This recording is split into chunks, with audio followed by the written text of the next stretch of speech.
प्रभु जी, एक मेरा सवाल था एक मन में हाँ, कि हाँ। आप जब भी वीडियो कॉल करते हैं किसी भी भक्त को, तो हुँ, हुँ। आपको मतलब उनकी स्थिति के बारे में पता चलता है? अगर कहीं कोई नया साधक है, तो वो किस स्थिति तक पहुँचा है या क्या उसके भाव है वगैरह, ये सब आपको पता चलता है?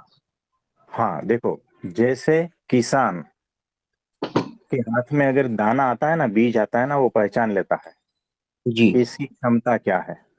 आपने देखा होगा, हुँ। है ना?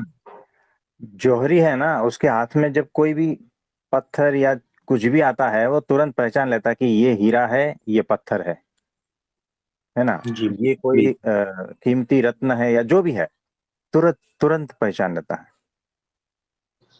है ना? और जी, मार्केट में जाओगे, भाजी वाला है, वो भी पहचान लेता है कि कौन-सा भाजी एकदम परफेक्ट है। नारियल वाले के पास जाते हो तो कैसा ठोक बजाता है ना, हाँ, और पहचान लेता है कि इसमें से मीठा पानी निकलेगा, इसमें से इतनी मलाई निकलेगी, इतना पानी निकलेगा, हमें नहीं पता होता है ना? वो तुरंत जी, पहचान लेता है। डॉक्टर है, वो भी पहचान लेता है कि इसके भी कौन-सा दर्द है, कौन-सी तकलीफ है, क्या बीमारी है ना? तो जी, कभी-कभी वो टेस्ट वगैरह भी करने पड़ते है ना? यानी नारियल देख के पता नहीं चलता है, लेकिन वो जो नारियल वाला है ना, उसको बजाता है, कलिंगड़ को बजाता है ना?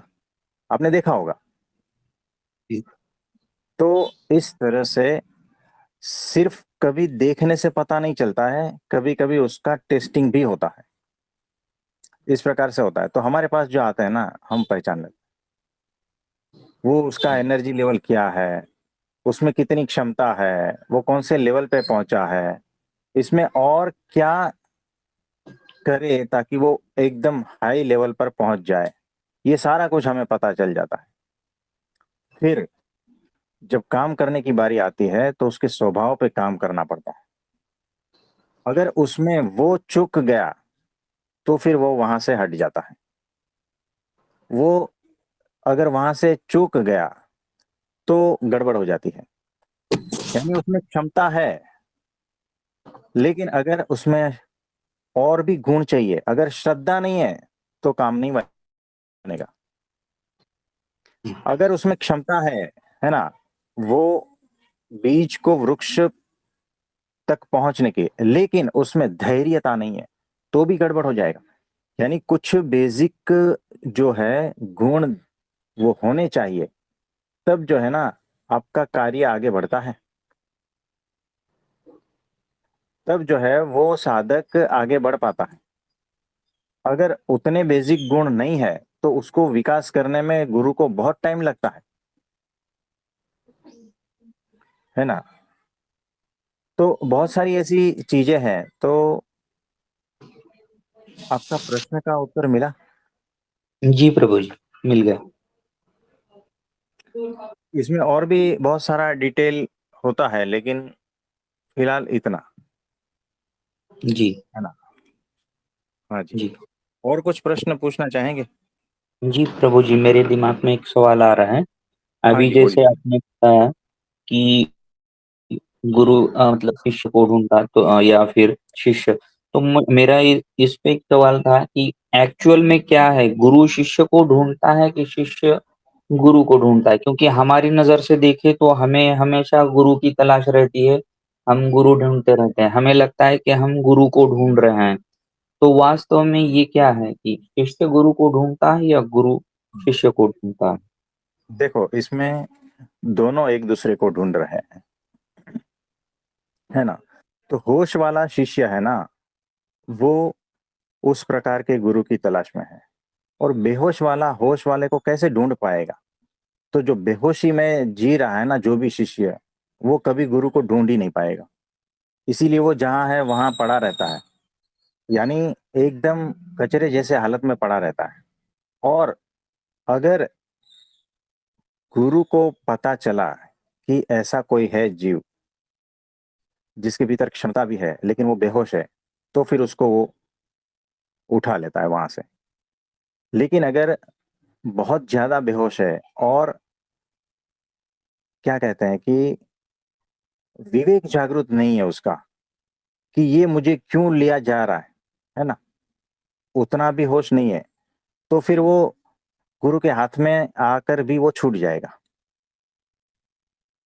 फिर और भटकेगा जब तक चोट खाकर दुखी होकर संसार में घूम घूम कर भटक भटक कर जब थोड़ा होश में आता है तब उसे भीतर से पता चलता है कि कुछ तो खाली है, अब कुछ तो ढूंढना पड़ेगा।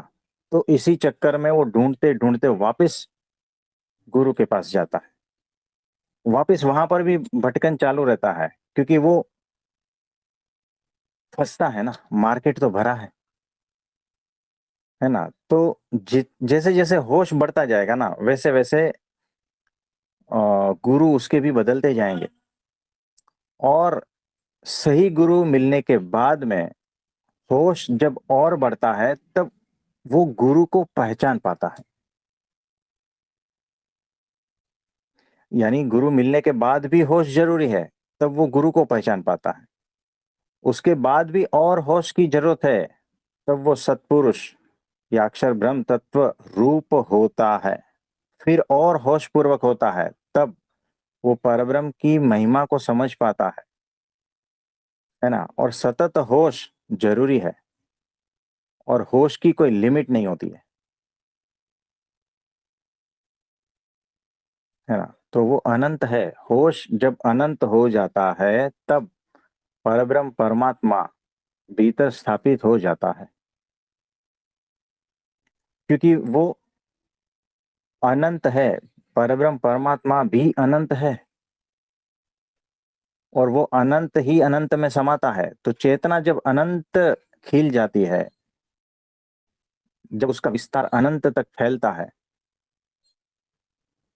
ना, जब होश अनंत तक हो जाता है, तब ही जो अनंत है, जो परब्रह्म परमात्मा, वो उसका फ्रीक्वेंसी एक हो जाता है, वो मैच हो जाता है, तो वो उसके भीतर स्थापित हो जाता है।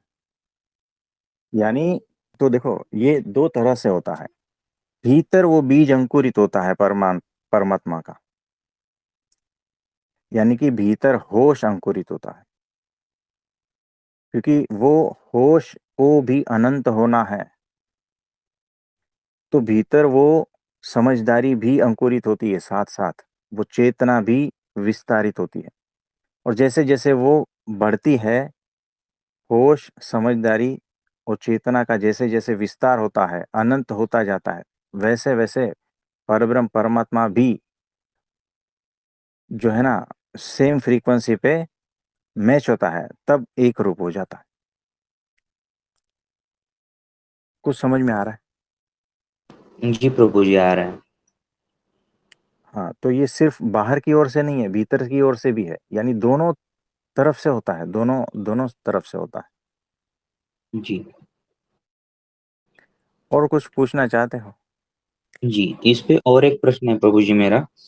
अब जैसे आपकी शिक्षा ये है कि हमें गुरु के प्रति श्रद्धा रखनी है, ठीक है, और हम्म, उनके दोष वगैरह नहीं देखने हैं या फिर भक्तों के भी नहीं देखने हैं, ठीक हम्म, है।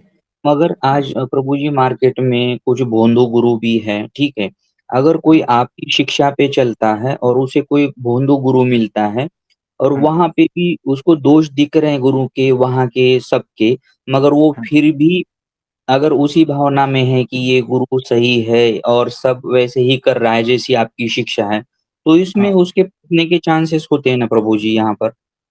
देखो कैसा है, उसके भीतर जो बैठा है ना, वो वहां टिकने नहीं देगा।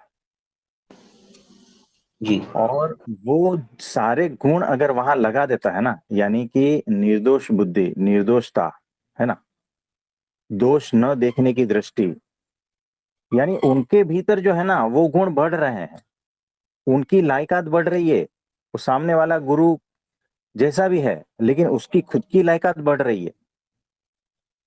और वो जो मुमुक्षु है, वो उसके भीतर लायकात तो बढ़ी, पात्रता तो बढ़ी, लेकिन उस पात्रता को भरने के लिए अगर कोई सही है ना, वो वहां चला जाएगा।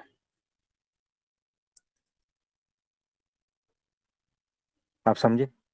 वो वहां ज्यादा टिकेगा नहीं, टिक नहीं पाएगा। उसके भीतर वो होश और वो सारा कुछ इतना आ जाएगा ना कि अब वो टिक नहीं पाएगा। जी, मतलब परमात्मा उसको गाइड कर देंगे और वहाँ से उसे निकाल हाँ, लेंगे। उसके भीतर है। जी, तो वो जो है वहीं पहुंचेगा जहां अक्षर ब्रह्म सत्पुरुष है, जहां परब्रह्म परमात्मा प्रकट है, वहीं पहुंचेगा, जी, है ना। तो तब तक वो जो है ना, भले 2 जन्म भी निकाले, गलत गुरु के साथ में अगर 2 जन्म भी निकाले, 4 जन्म भी निकाले, लेकिन वो समय लगता है और कुछ नहीं। लेकिन भीतर उसके गुण आ रहे हैं ना। निर्दोष दृष्टि बहुत बड़ा गुण है, ये सामान्य गुण नहीं है। तो निर्दोष दृष्टि बहुत बड़ा गुण है। हमारे योगी जी महाराज 18 साल तक एक गुरु के पास रहे। वो जो गुरु है ना, उनको कभी भी मारते थे, कभी भी झूठा आक्षेप लगाते थे, है ना। और पीटते थे, बहुत उससे सेवा करवाते थे। यानी 500 भक्त है तो उनका खाना पकाना, उनके बर्तन साफ करना, ये वो सब, सिर्फ 2 ही घंटा, 1 घंटा उनको सोने को मिलता था। और कभी कभी इतना क्रोधित होते हैं उसके ऊपर कि जो जलता हुआ अंगारा है ना, उसकी पीठ में लगा देते थे। वो ऐसी लकड़ी से मारते थे जब तक लकड़ी टूट नहीं जाती। और आपने देखा होगा वो जो चाय की बर्तन है गरम, है ना, और उसको जब गैस से उठाने के लिए आप क्या यूज करते हो, पकड़। जी, वो पकड़, उसकी जो पिन्नी रहती है ना, यानी पैर, उसमें लगाकर जोर से खींचता है तो मांस निकल जाता है। जी, फिर भी हमारे योगी जी महाराज ने है ना उस गुरु को छोड़ा नहीं, और उस गुरु में दिव्य भाव ही रखा, कभी दोष देखा ही नहीं। और योगी जी महाराज की वो स्थिति बन गई। वो तो थे ही, लेकिन ये सिर्फ और सिर्फ शिष्यों की शिक्षा के लिए अपना जीवन इस तरह से दिखा रहे थे। मुझे बताओ, इससे बड़ा कुछ भी नहीं हो सकता। 18 साल तक मार सहन करना, अपमान सहन करना, कभी भी खाना बैठे हैं तो पूछते हैं ये प्रश्न का उत्तर दो, ये श्लोक बोलो। अगर थोड़ा भी इधर उधर हो गया ना, खाना छीन लेते थे। बोलता है तुम्हारे को उपवास, जाओ सेवा में। आप समझ रहे हो, योगी जी महाराज जिस कंडीशन में थे ना, उस कंडीशन में आज के कोई भी भक्त 2 दिन भी नहीं टिक पाएगा, कोई भी मुमुक्षु 2 दिन भी नहीं टिक पाएगा। ये पात्रता बताता है, गुरु के पास टिकने की पात्रता बताता है। पहले पात्र तो हो जाओ, झूठे गुरु के पास भी टिकने की पात्रता तो लाओ। आप समझे। जी, समझ गया प्रभु जी। तो हमारे योगी जी महाराज वैसी स्थिति के थे। तो आप अगर उनका जीवन चरित्र पढ़ोगे ना, तो पूरा का पूरा इस तरह से पढ़ोगे कि आंखों में आंसू आ जाएंगे, अपने को रोक नहीं पाएंगे कि शिष्यत्व क्या होता है ना। ये जो गुणातीत सत्पुरुष जो होते हैं ना, वो ऐसे होते हैं। वो अपने को शिष्यत्व के रोल में जब ढालते हैं ना, तो पूरा का पूरा शिष्य बन जाते हैं, और उससे कंपटीशन में कोई शिष्य आता नहीं। वैसे होते हैं, यानी बेस्ट परफॉर्मेंस अपना जो देते हैं ना, जो कहते हैं ना अवार्ड विनिंग, है ना। आपने देखा होगा कि किसी एक्टर ने इतना बेस्ट परफॉर्म किया है, तो गुणातीत सत्पुरुष इस तरह से परफॉर्म करते हैं कि शिष्य कैसा होना चाहिए। ये सा ये आसान बात नहीं है। ये जो है ना पूरा लेवल सेट करके गए हैं। वो जो पैरामीटर जो है ना एकदम टॉप मोस्ट, क्या कहते हैं उसको, वो सेट करके गए कि अब तुम इसको जो है वर्ल्ड रिकॉर्ड को तोड़ के बताओ। वो शिष्यत्व के जो पात्रता है ना, वो जो गुण है ना, अब इसको तोड़ के दिखाओ। ऐसा रिकॉर्ड सेट करके जाते हैं। जो माया के पार के पुरुष जो है ना, वो जब शिष्य के रोल में आते हैं ना, तब ऐसा होता है। किसी के बस की बात नहीं है। आपको तो यहाँ थोड़ा सा ऊंचे आवाज में क्या बोल दिया, भाग जाओगे।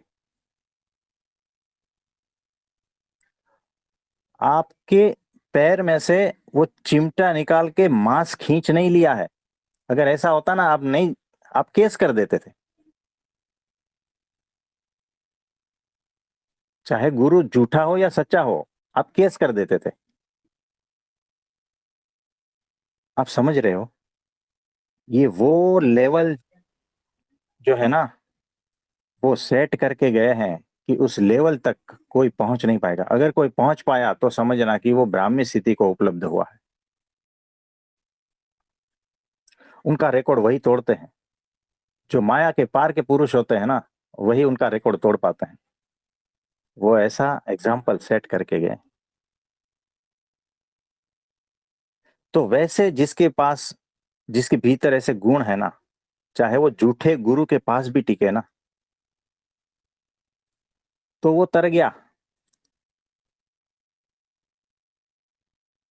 आप समझे। जी बिल्कुल समझ गए प्रभु जी। हाँ, क्योंकि उसके भीतर परमात्मा के गुण है, तभी तो झूठे गुरु के पास टिका है। लेकिन अगर होश पूर्वक नहीं है और झूठे गुरु के पास टिका है, तो चोट से उसको होश आएगा।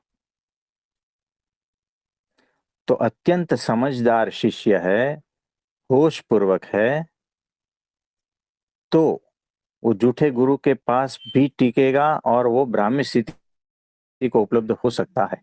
ऐसा चांस है। थोड़ा बहुत कुछ बाकी रहता है ना, वो अक्षर ब्रह्म के पास चला ही जाता है। उस जन्म में नहीं तो अगले जन्म में उसको उसका मिलाप हो जाता है। कि भाई तेरा थोड़ा सा ही बाकी था ना, तू इतने झूठे गुरु के पास जाकर भी श्रद्धा पूर्वक रहा, जिसके भीतर तेरी पात्रता बनी, और अब तू आया है, तेरा काम 10 मिनट का बाकी था, और वो उस स्थिति को उपलब्ध हो जाता है तुरंत। आप समझे। यानी जो अंतिम आवरण है ना, वो अक्षर ब्रह्म सत्पुरुष ही निकाल देता है, और किसी के बस की बात नहीं है। और कुछ पूछना चाहते हो। नहीं प्रभु जी, अभी नहीं मेरा क्वेश्चन। हाँ जी।